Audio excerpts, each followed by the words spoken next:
Tila nagsanga-sanga na nga ang isyu patungkol sa ilang Chinese citizen na namamahala ng maraming illegal pogo dito sa Pilipinas na pinamumunuan nina Alice Goo, Cassandra Ong at Sheila Goo. Ayon kasi sa balita, matapos nga daw mabuking ng kinauukulan ang illegal nilang trabaho, tila nag-away-away nga daw ang mga ito at inilabas na ang baho ng bawat isa. Inamin na din ni Cassandra Ong ang namamagitan sa kanila ni Mayor Kalugay at humingi na din ito ng paumanhin kay Alice Goo dahil sa pagtataksil nila ni Mayor Kalugay. Galit na galit nga umano si Alice Goo nang malaman nito ang lahat-lahat kina Mayor Kalugay at Cassandra Ong. Narito panoorin ang video kung paano inamin ni Alice Goo ang lahat-lahat. At this point, itatawag ko na si Senator JV para sa kanilang mga tanong. You have the floor. Thank you, Madam Chair. Just like to ask first Mr. Tony Yang. No? Tony Yang, nakaintindi ka naman Tagalog, no?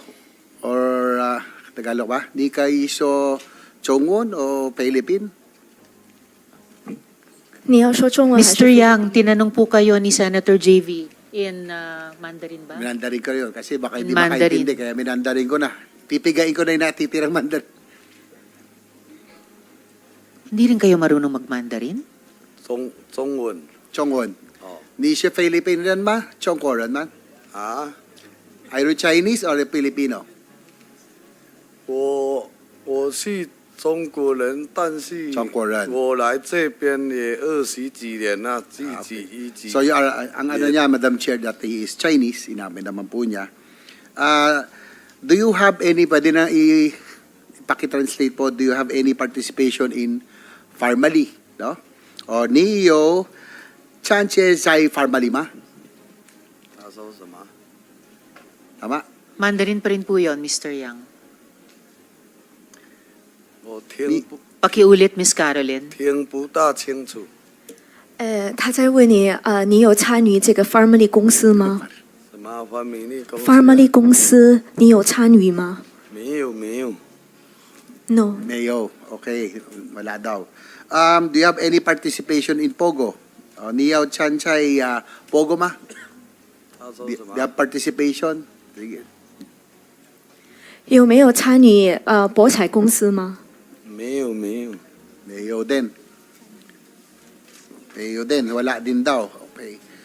Kilala ba niya si Wei Xiong Lim? Wei Xiong Lim? 您认识韦兄林先生吗？韦雄林名字，这个名字我不认识，要看相片才知道。 I don't know this name. Maybe I need to check the photo so that I can confirm. Wei Xiong Lim. Senator JV, pinakita namin kanina yung letrato ni Wei Xiong-lin kay Mr. Yang at sinabi niya na nare-recognize niya yung tao. Or Alan Lim or Jeffrey Lim. Yes, alias. pakita natin ulit yung photo. Yes, Go ahead, Secretary. Senator JV. Wei Xiong Lim ay nephew po, Madam Chair, of Tony and Michael Yang. And he was arrested in 2003 in Tansa, Cavite for 1,000 kilograms no, ng drugs no, sa drug lab. So 1,000 kilograms, Madam Chair. Medyo malaki-laki rin po yun. So yung inaano ko lang dito, si Tony Yang and Michael Yang, connected din po dito kay kanyang nephew, connected po sa isa sa isang who's a known drug lord because siya 1,000 big time po siya 1,000 kilograms sen ba to medyo malaki-laki no mabig 1,000 kilograms 1 ton yes 1 ton drug lab.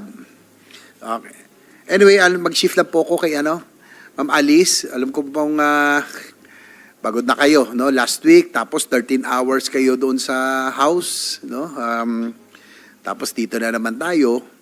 Pero siguro interesado lang ako sa inyo ulit sa pagpasok sa inyong political career. Paano ka nagsimula bilang mayor? Sabi mo nga, lumaki kayo sa Tarlac. Sino po ang nagsuporta sa inyo, no? I understand si former Mayor Feliciano, siya po ang tumulong sa inyo. Opo, Mr. Chair, sa mga leaders, sa mga ibang tao po, siya po yung tumulong. Bali mga leaders niya, nung tumakbo ka dahil baguhan ka, no, ay pinrovide niya yung mga leaders niya sa iyo. Opo. Bali, ikaw ay dating negosyante, no? Yung meron kayong farm, yung QJJ, bago ka pumasok ng pagka-mayor, tama? Opo. So, gaano kayo kalapit kay Mayor? Sayang, Madam Chair, no? Since Mayor Feliciano, former Mayor, he did not show up today. So, hopefully in the next hearing, pumunta po siya. Because I'm interested, Madam Chair. At inisyuhan na natin siya ng subpoena, Subpoena. Senator JV, sa motion ng SP Pro Tempore. Thank you, Madam Chair. So, paano kayo nagkakilala? Nung nagnenegosyo ka pa, nung mayor siya, doon po kayo nagkakilala? Opo, Your Honor. Pinuntahan ko po, kung di po ako nagkakamali, pinuntahan ko po sa mayor's office. Na-courtesy call po, then from there po, naging magkakilala at naging magkaibigan po. Pero nung nag-last term po siya as mayor, kayo yung kanyang tinulungan. Paano naman naisip na kayo po ang tumakbo bilang mayor ng Bamban? Kayo po ay nanegosyo. Nung panahon na yon, kayo ay nasa farm. Bakit kayo po ang tinulak niya? Hindi yung kamag-anak niya. Madalas kamag-anak Pero kayo ang napusuan ni Mayor Feliciano. Your Honor, hindi naman po tinulak. Last term na po siya and he's running for Congress. Ako naman po, childhood dream ko rin po talaga. And during the time po, tinanong po niya ako kasi he will be running for Congress po. And after a while po, nag-decide po ako to run for the position po. So ito yung first nyo sa no? Hindi kayo naging official, kahit ano exposure from business, no? Kayo ay naging pinatakbo bilang mayor. Opo, tumulong po siya and together din po with the lineups din po, tinulungan din po ako ni former mayor po. Pero seryoso kaya siya sa pagtakbo niya? Sabi mo kanina, tumakbo siya bilang congressman, no, sa distrito dahil nag-last term siya. Seryoso kaya siya sa pagtakbo niyang congressman o baka naman gusto lang niyang makakuha ng campaign funds mula sa iyo dahil I understand kayo ba nag-finance ang campaign ng buong team mo at kay Mayor Feliciano bilang congressman? Your Honor, negative po. Wala po akong minigay po sa kanya na any campaign fund and I believe seryoso naman po siya kasi during the time po, very hard work naman po yung pagiging campaign po niya sa distrito po. Anyway, kasi na meron ako resulta dito, Madam Chair, nung 3rd Legislative District sa Tarlac, pangatlo po siya no? Kasi kung seryoso siya, mayor siya, incumbent mayor, sana man lang pangalawa, no? Independent. So, doon lang medyo nagdududa ako kung seryoso nga siya talaga sa kanyang pangampanya. He was a poor third doon po sa distrito, no? Dito po yung resulta ng halalan. Anyway, I would have wanted to ask Mayor Feliciano, Madam Chair, probably hopefully next hearing, kasi po si Mayor Feliciano was also involved, kung naaalala niyo po yung hearing noong 2015, 2016, yung tungkol po sa Canadian waste, no, that was brought in the country at nagkaroon po ng alala ko kasi yun kasi para sa Bamban din ho yun, meron ho landfill doon. And I understand, Madam Chair, that the Sangguniang Bayan of Bamban already had an ordinance na banning passage of waste materials going to the landfill. Pero binito po ito, no, ni former Mayor John Feliciano. So hopefully hopefully in the next hearing. So ang punto ko po dito, Madam Chair, kung dati po isang illegal na bagay, Canadian waste, no, na pinagbawal ng kanilang Sangguniang Bayan na dumaan sa kanila, binito niya yung ordinansa para makapagtapon ng mga basura at waste from Canada going to Bamban. So kaya medyo sabi ko parang naalala ko lang 2015. So just for the record of the committee, ibig sabihin na kung siya po ay willing na payagan isang illegal, maari pong pagpasok ni Alice, hindi pa na kung siya po ay Filipino citizen or Chinese citizen, kahit na illegal, kinondon ho ni Mayor Feliciano. Hopefully in the next hearing, Madam Chair, he will be here to answer these questions. I'll go to dalawa na lang punto po, Madam Chair, for this afternoon. Yung pong sa pagtakas o sa escape ni Alice, kasi gusto natin malaman, Madam Chair, kung sino yung mga tumulong no, ng mga ahensya, kung sino mga opisyal, kung meron man, o mga empleyado ng gobyerno, na talagang umalalay sa kanya. Sabi niya tama Ali, sabi mo last time, walang tumulong sa inyo na Pilipino na kayo ay tumakas. Wala po. At nung nakarang hearing, ang sinabi mo rin ay ang inyong sinakyan ay yate, no? Sa galing sa farm, nag-van kayo hanggang sa port, tapos sumakay kayo ng yate. Yun yung una yung sinakyan bago kayo lumipat sa isang mas malaking vessel o isang mas malaking barko. Tama ba? Your Honor, tama po. Naalala mo ba kung yung ilang beses natatakanan yung passport nung pagdating nyo po ron sa Shanbian na hanggang pumunta kayo na Singapore hanggang Indonesia? Maalala mo kung ilang beses natatakanan yung passport? Your Honor, I have pending case po with immigration po. I invoke my right against self-incrimination po. Sige, move on tayo. Yung pong vessel, yung inyong sinakyan na yate, total hindi naman siguro ito kasama, natandaan mo pa kung yung bandera nito ay Pilipinas o ibang bansa? Kasi sabi mo kanina, hindi Pilipino ang mga tumulong sa iyo. So gusto ko malaman kung yung yating ito ay Philippine flag vessel or a foreign flag vessel.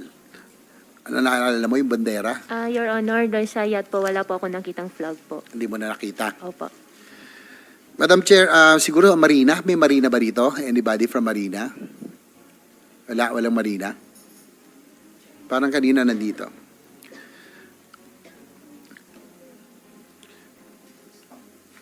Siguro next, Madam Chair, kasi... Yes, Senator JV, baka sa ay, susunod next. at baka huling hearing natin. Pero Sige. nandito rin po ang Coast Guard. Coast Guard? Kung gusto nyo silang Coast Guard. itanong. Sige po, tanong ko lang po.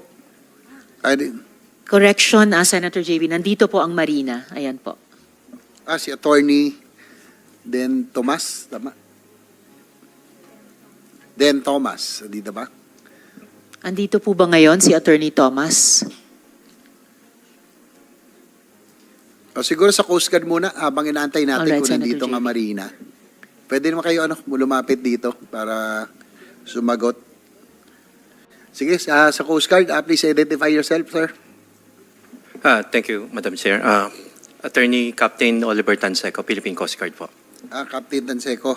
Oo, Yes, sir. kasi sana tatanungin ko yung Marina dito because kasi ayon sa salaysay ni Alice Go, ang ginamit nila ay yate, no? Kung halimbawa, kasi I receive information, Madam Chair, that most of the yachts in the country, mga luxury yachts, karamihan, ay hindi po nakarehistro as Philippine vessel. Most of them are ang tawag sa kanila ay visiting yacht, no? Pero talagang ang pagmamay-ari po nila ay mga Pilipino rin. So ang tanong ko lang sa ating Coast Guard, kung gano'n halimbawa, meron tayong suspicion na ginamit po yun, mas halimbawa foreign flag vessel, mas hindi nyo, o Philippine flag vessel, may pagkakaiba ba yun kung sa inyo pong pagmamonitor? Halimbawa po, si Alice Go, meron hong, anong tawag doon, naka-red flag sa inyo, under watch.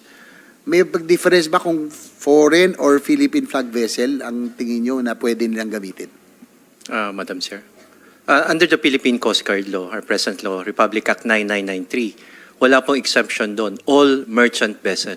Ang exemption lamang po dyan are warship or vessels of a foreign state. So lahat po yan under sa inspection po ng Philippine Coast Guard.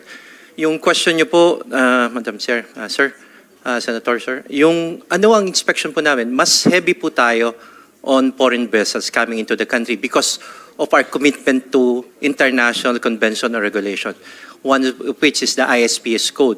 Isa po yan, bilang port state control po ang Philippine Coast Guard, we do ensure that the vessel is seaworthy, that the vessel has proper crew and equipment to ensure safe yung voyage. Yung pong tanong nyo on the possibility, the Philippine Coast Guard has come up with a report tungkol po dung possible route na ginamit po nila and would like to submit it sa executive sessions na naman po because there are some national security implications po. But I can state, Your Honor, that we do have report We can monitor the in and out of vessels in the country.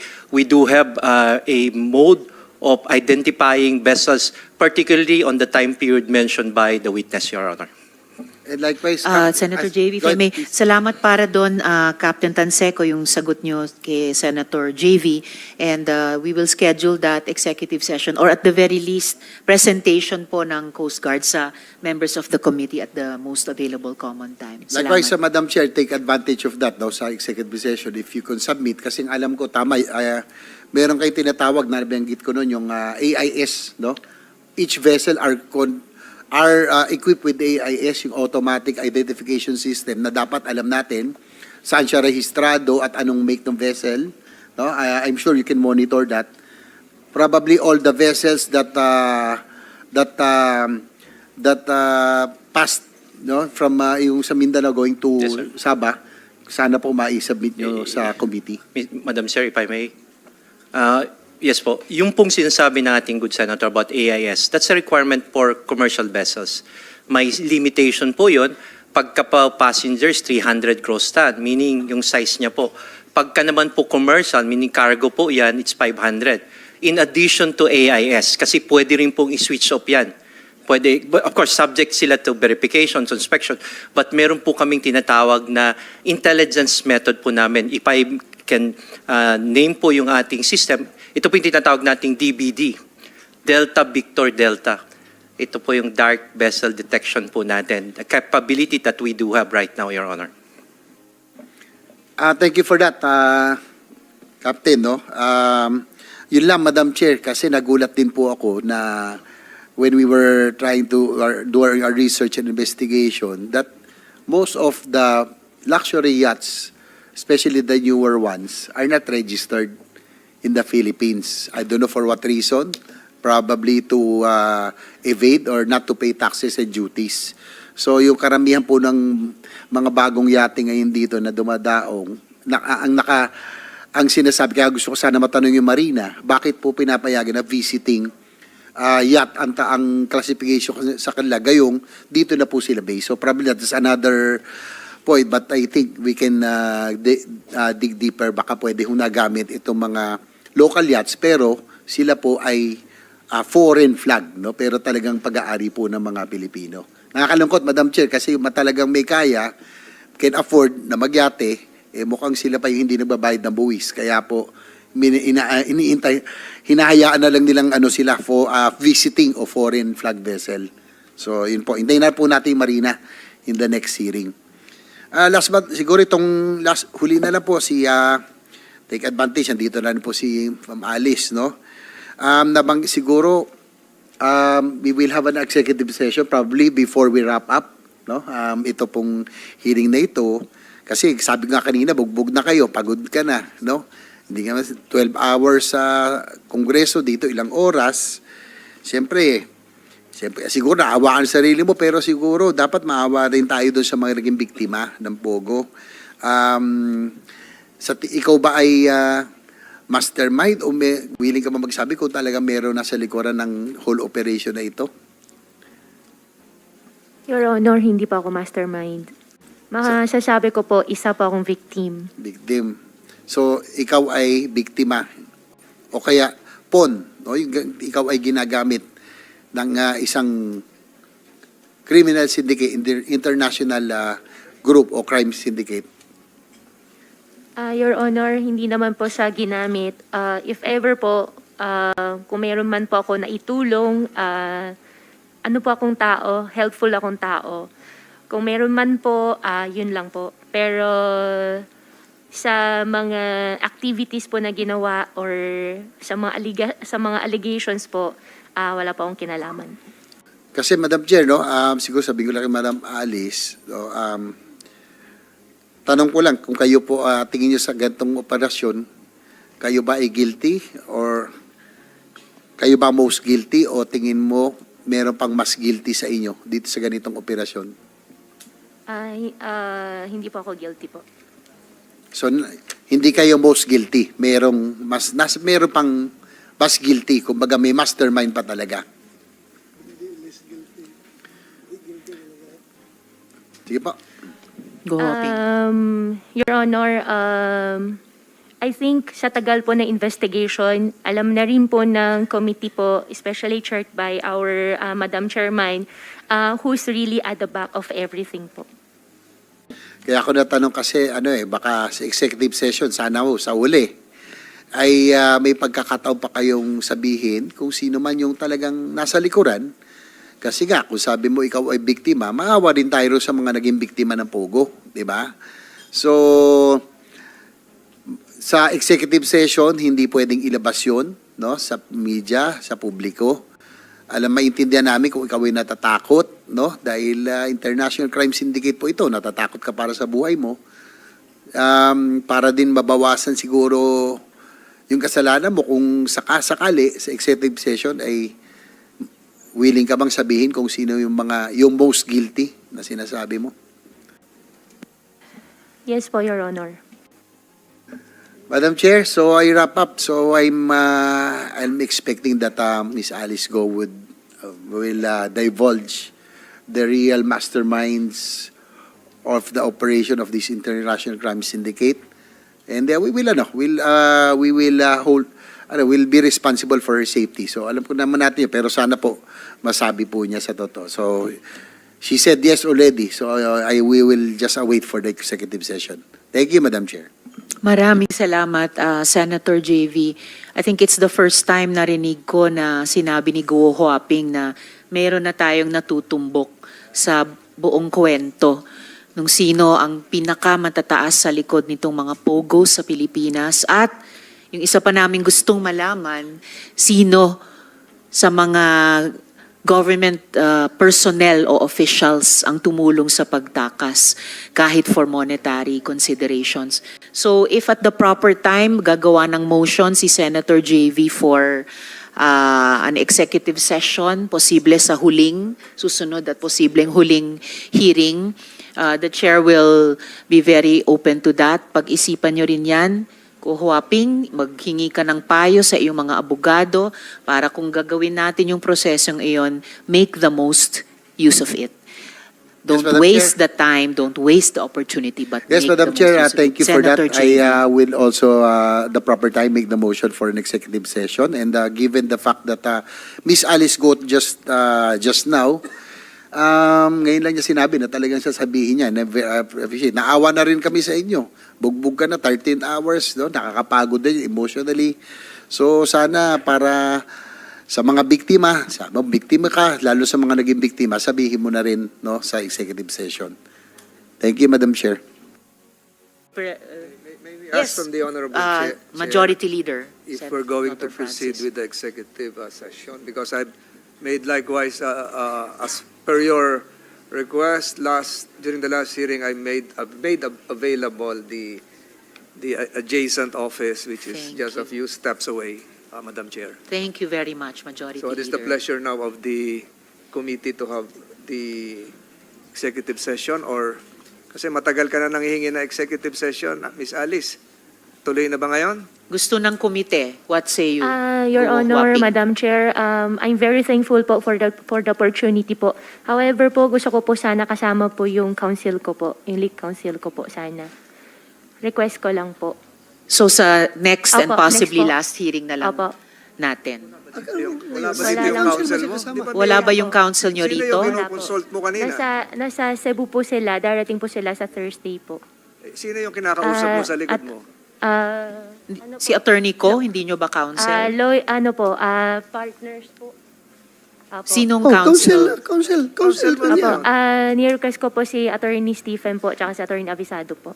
Attorney Avisado and Attorney Stephen David po. Attorney David. Madam Chair, Senator, let us inform the resource person that whatever will be taken up during the executive session, hindi namin yan ilalabas. Hanggang sa committee lang yan. Kaya huwag kang mag-alala. Hindi kami mga traidor. Kung ano na pag-usapan doon sa loob, sa amin lang yan for the consumption of this committee. Kaya huwag kang mag-alala. Then, I'm worried kung bigyan pa natin ng next chance, Madam Chair, baka lalala yung sakit niya, magkakaroon ng medical reasons na hindi na magdating dito. So, mas mabuti ngayon na, nandito na tayo. Baka mamaya, busy na tayo sa budget deliberation, Madam Chair. Next week, wala na. So, let us use this opportunity. The That's chair all, Madam adds Chair. her advice to that of Senator De La Rosa. Guhuwaping, napapanahon na eh. Nandito na yung lugar, ni-reassure kayo muli ni Senator De La Rosa nung assurance ng komite tuwing gagawa kami ng anumang executive session. I will really advise you to take advantage of this moment. At kung may bitin pa or nagtyaga nga kami sa mabagal na translation with resource persons na sa tingin naman namin nakakaintindi naman. You may ask Attorney Ko and your other counsels here present to consult with Attorney David kung may tanong ka during the executive session. But I really advise you to take advantage of this opportunity And Madam Chair, today. Madam Chair, Majority Leader. kung masama ang pakiramdam niya, yung office ko katabi lang yung clinic eh. Pwede rin natin pa-assist sa'yo, Miss Alice, yung mga doktora.